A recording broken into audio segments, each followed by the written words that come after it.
Bonjour à vous tous. Je vous retrouve aujourd'hui pour une 5e vidéo. Celle-ci va concerner la génération des personnes ou parents qui sont nés du 9 septembre 1975 au 16 novembre 1981. Donc il faut savoir qu'à cette époque, Uranus était dans le signe du Scorpion.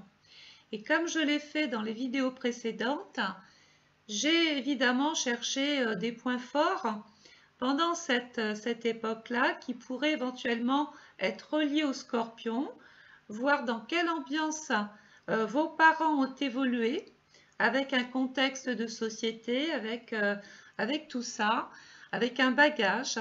Vous avez été élevé par ces parents-là qui vous ont certainement inculqué aussi des valeurs de société par rapport à ce qu'ils vivaient. Donc, bien sûr, on va parler d'Uranus. Alors, vos parents et vous aujourd'hui, Uranus était dans le signe du Scorpion, il était en exaltation. Il se retrouve cependant opposé à Uranus en 2020, en Taureau. Nous savons qu'Uranus dans le Taureau est en chute, pour ceux qui me suivent. Vous avez donc aujourd'hui entre 39 et 45 ans. Vous êtes né pendant la période que je vous ai dit, 9 septembre 1975 au 16 novembre 1981. Mon travail par la suite, on va brièvement aborder les points importants pour faire remonter les énergies de l'époque, voir ce que vos parents ont vécu.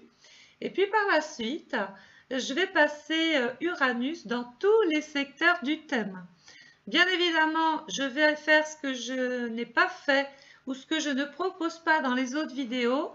Je vais aborder les aspects que Uranus va avoir cette année en passant dans plusieurs secteurs. Si vous voulez savoir où se trouve votre planète, ça ne peut se faire qu'en commandant votre étude astrale personnalisée.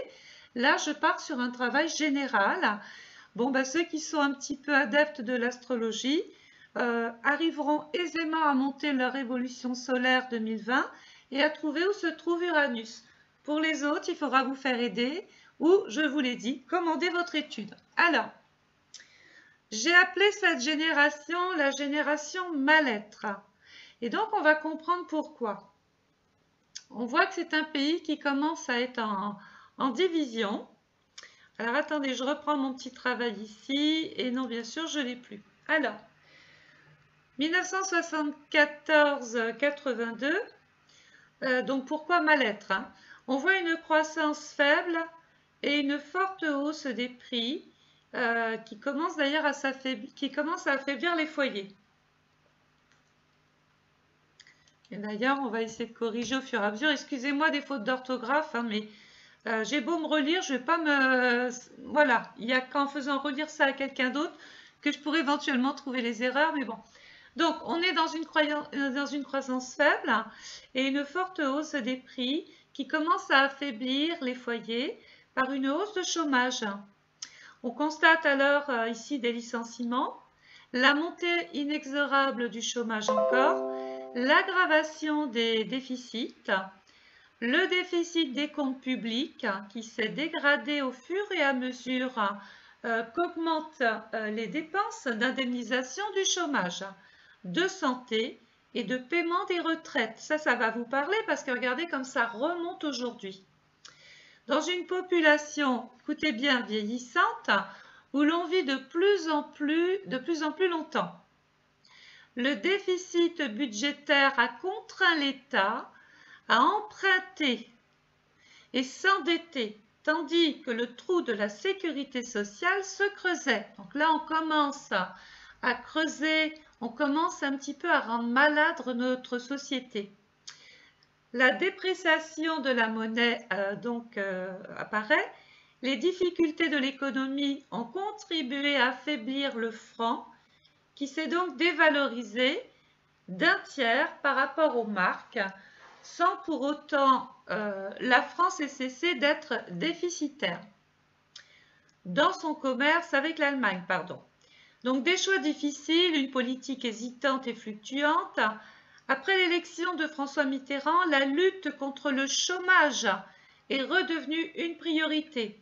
Avec la création effectivement d'emplois publics, augmentation du nombre de fonctionnaires et la relance de l'activité par la consommation populaire grâce à une revalorisation des salaires et des prestations sociales.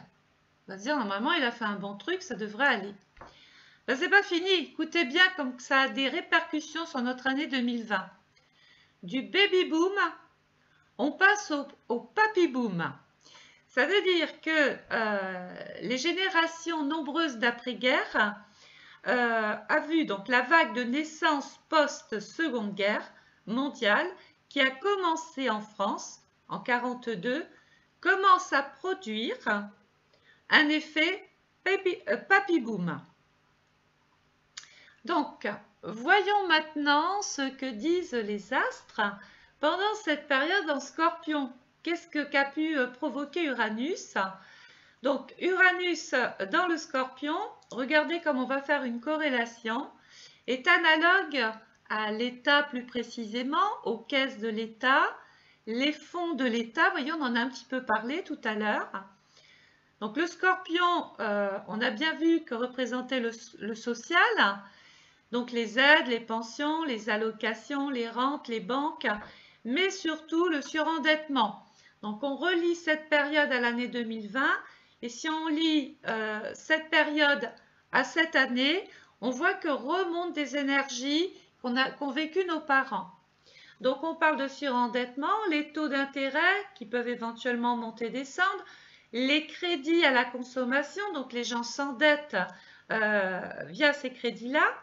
Il y a donc les aides sociales que Mitterrand avait mis en place, mais aujourd'hui les aides sociales sont aussi et deviennent une problématique.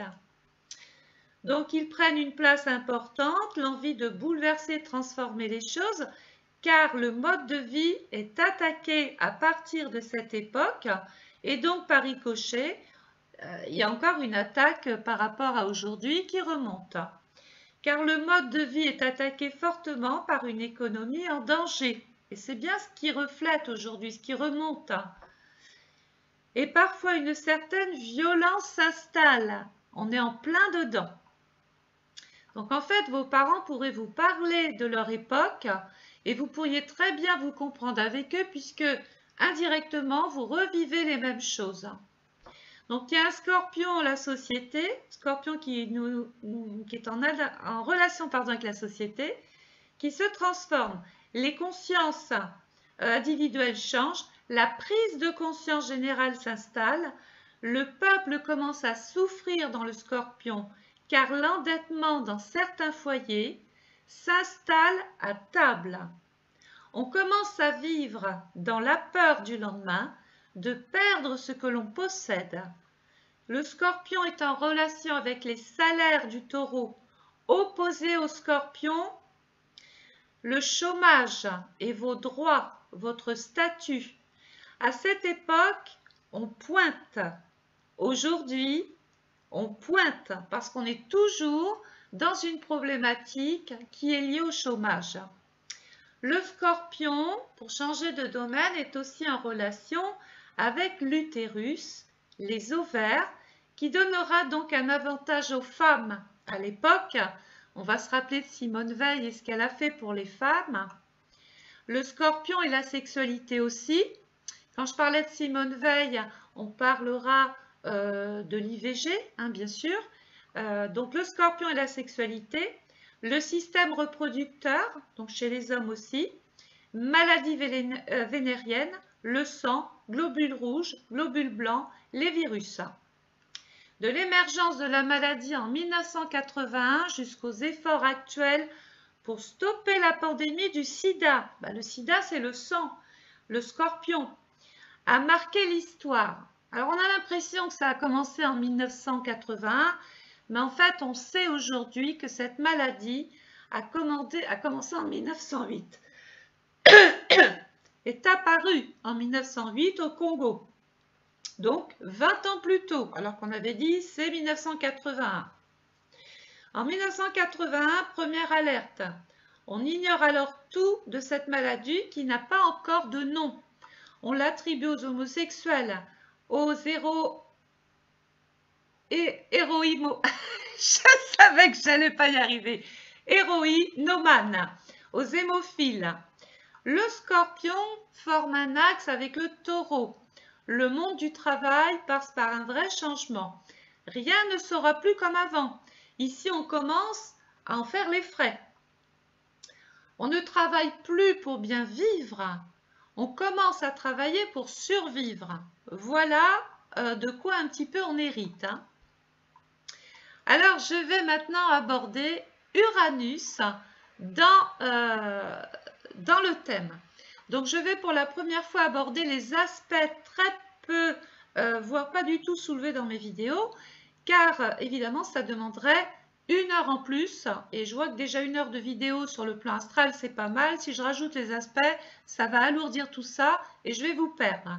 Donc, je les ai survolés ici pour chacun. Donc, néanmoins, si vous êtes né entre 1975 et 1981, ou êtes les enfants des parents nés à cette époque, cette vidéo vous concerne. Vous serez donc plus concerné par ce travail général, ne travaillant pas avec votre propre étude astrale. Vous l'avez bien compris, on considère donc que c'est une interprétation générale. Bonjour! Donc comme convenu, j'ai coupé toutes les vidéos pour éviter que vous regardiez toute la vidéo pendant 1 heure si vous êtes concerné que par un aspect. Donc là, on va aborder Uranus dans le signe du Taureau, bien sûr. Nous savons et nous nous rappelons qu'il est en chute. L'idée, c'est de voir où se trouve cette planète Uranus dans votre thème cette année 2020. Donc, vous pouvez très bien monter votre carte, si vous êtes adepte de l'astrologie, montez vous-même votre révolution solaire 2020 et cherchez simplement où se trouve Uranus et voir l'aspect dans ce que je vais dire qui vous concerne. Pour les autres, vous pouvez aussi, si vous le souhaitez, commander votre étude astrale personnalisée. Donc, on y va. Nous avons donc Uranus cette année, pour vous, en maison 2. Donc, Uranus en Taureau en maison 2 est dit en chute. Votre sécurité matérielle et économique passe par des hauts et des bas, puisqu'il est aussi opposé au Scorpion. Il faudra donc s'adapter à des changements importants pour éviter de tout perdre. Un changement de statut peut sembler donc nécessaire pour vous qui avez Uranus en maison 2. Uranus, toujours dans le signe du Taureau, se retrouve à ce moment-là sextile au Poisson. Donc on se rappelle que c'est un axe de communication, mais c'est aussi